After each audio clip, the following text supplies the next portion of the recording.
Hi, so this is my final video post.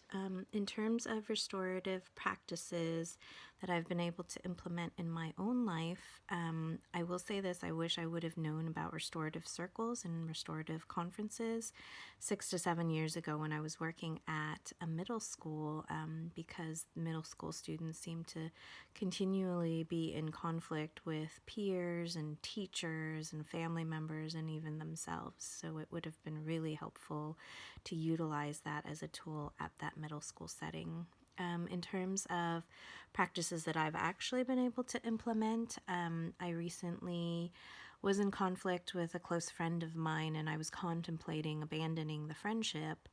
And because of this class and because of the empathy worksheet and the exercise we did with affective statements, I used the empathy worksheet to give me different perspective and allowed me to kind of see maybe from her perspective what happened to get us to where we were.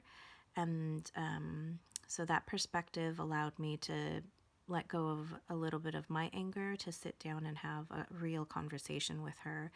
And to prepare for that conversation, I actually prepared some affective statements because I realized during the exercise that we did that affective statements really do shift the tone and the focus of the conversation, make it a lot more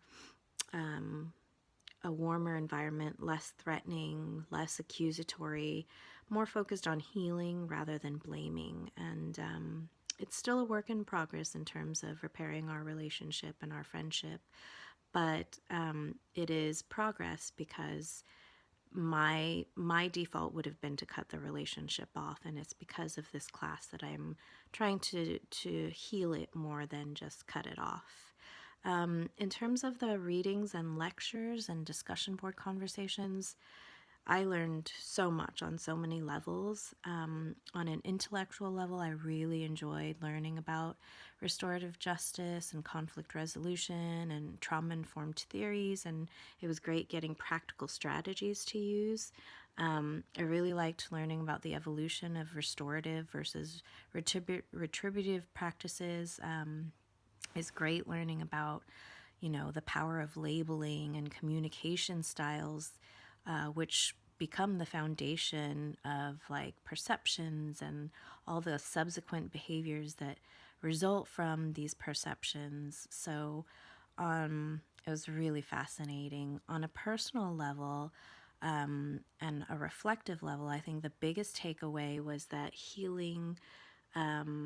the healing nature of community, and really kind of shifting my mindset to remember that healing is not an individual responsibility, but a communal responsibility. And there's such a difference in the impact of healing in a silo and in isolation and as an individual versus a collective community approach to healing. And that was a huge shift for me to think of. So really, thank you for all the lessons. They've really shaped how I view my work and the role that I play professionally.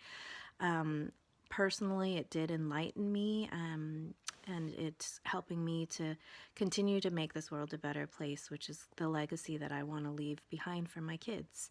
So thank you. I hope you have a great holiday season with your family and loved ones.